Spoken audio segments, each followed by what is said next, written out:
Danau Toba adalah salah satu danau yang menjadi tempat wisata menarik bagi para wisatawan baik lokal maupun mancanegara. Banyak orang yang mengunjungi Danau Toba karena danau tersebut mempunyai keindahan yang mampu menenangkan hati dan menyegarkan pikiran. Danau Toba terletak di tengah Pulau Sumatera Utara serta menjadi salah satu danau terbesar di Indonesia. Alkisah pada zaman dahulu kala, terdapat seorang pemuda dengan nama Toba. Ia merupakan seorang yatim piatu. Untuk memenuhi kebutuhannya sehari-hari, Toba bekerja di ladang. Sesekali ia mencari ikan di sungai yang terletak tidak jauh dari gubuknya. Ikan hasil tangkapannya kerap dijadikan sebagai lauk, dan bila berlebih akan dijual ke pasar. Pada suatu hari sepulang dari ladang, Toba memancing ikan di sungai tersebut. Ia sangat berharap untuk memperoleh ikan yang besar yang dapat dengan segera dimasaknya untuk dijadikan sebagai lauk. Terpenuhilah harapannya tersebut. Tidak berselang lama, ia melemparkan pancingnya ke sungai. Mata kailnya langsung disambar oleh seekor ikan. Betapa gembiranya Toba saat menarik tali pancingnya dan melihat seekor ikan dengan ukuran yang besar tersangkut di mata pancingnya. Sejenak, Toba memperhatikan ikan besar yang berhasil ia pancing itu. Ikan yang aneh, gumannya. Seumur hidupnya, Toba belum pernah melihat ikan dengan bentuk seperti itu. Warna ikan tersebut kekuningan, serta sisik-sisiknya kuning keemasan. Tampak berkilauan sisik-sisik tersebut saat terkena paparan sinar matahari. Saat Toba melepaskan mata kail dari mulut ikan tangkapannya tersebut, tiba-tiba terjadi sebuah keajaiban yang sama sekali tak pernah ia duga.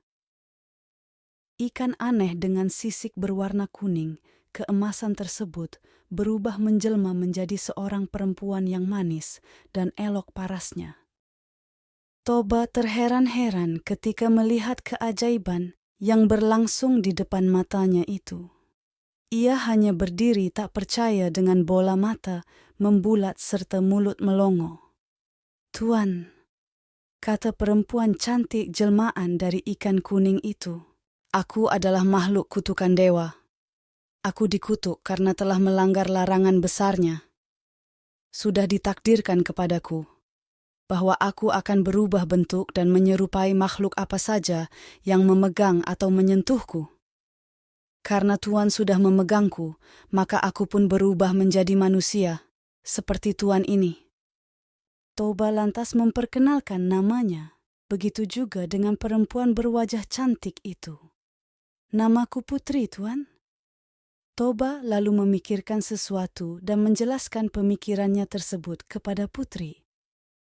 Pemikirannya ialah untuk memperistri Putri, karena Toba sangat terpesona dengan kecantikan si perempuan jelmaan ikan itu. "Bersediakah engkau menikah denganku?"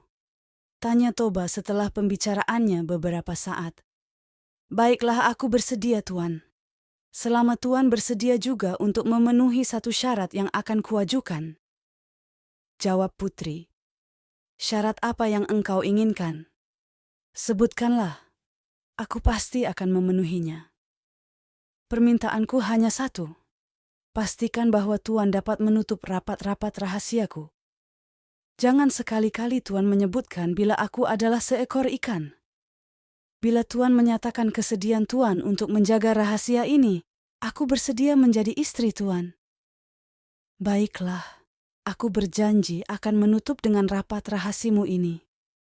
Rahasia ini akan hanya kita ketahui berdua," kata Toba. Toba dan Putri pun akhirnya menikah. Pasangan tersebut hidup rukun dan berbahagia walau dalam kesederhanaan. Kebahagiaan mereka serasa kian lengkap dengan kehadiran buah hati mereka, seorang anak laki-laki yang diberi nama Samosir. Samosir tumbuh menjadi anak yang sehat dan memiliki tubuh yang kuat. Sayangnya, Samosir memiliki sifat yang pemalas dan agak nakal. kehidupan Samosir sehari-harinya hanya tidur-tiduran. Ia seperti tak peduli tak ingin membantu sama sekali kerepotan ayahnya yang sibuk bekerja di ladang. Bahkan, untuk sekadar mengantar makanan dan minuman untuk ayahnya pun, Samosir seringkali menolak bila diminta. Seandainya mau, Samosir akan melakukannya dengan malas-malasan dan wajah yang bersungut-sungut. Kian hari, kian bertambah malas kelakuan Samosir. Hal tersebut dikarenakan ibunya terus memanjakannya. Apapun yang diminta oleh Samosir akan selalu diusahakan oleh ibunya untuk dipenuhi. Samosir memiliki nafsu makan yang sangat kuat. Jatah makanan sehari untuk sekeluarga dapat dihabiskannya dalam waktu sekali makan. Toba merasa harus bekerja lebih keras lagi supaya bisa memenuhi keinginan makan anak semata wayangnya yang luar biasa itu. Pada suatu hari, Samosir diminta ibunya untuk mengantarkan makanan dan minuman untuk ayahnya yang sedang bekerja di ladang. Samosir yang sedang bermalas-malasan pada mulanya enggan untuk menjalankan perintah ibunya tersebut. Meski demikian, setelah ibunya memaksa dengan terus-menerus, akhirnya Samosir bersedia untuk mengantarkan makanan dan minuman tersebut, meski dengan wajah yang muram dan bersungut-sungut. Samosir membawa makanan dan minuman tersebut menuju ke ladang. Di tengah perjalanan, Samosir tiba-tiba merasa lapar. Dihentikannya langkah menuju kebun. Samosir lalu memakan makanan yang seharusnya akan diberikan untuk ayahnya tersebut. Makanan itu tidak dihabiskannya semua dan hanya disisakan sedikit. Dengan makanan dan minuman yang tersisa sedikit itu, Samosir lalu melanjutkan perjalanannya menuju ke ladang.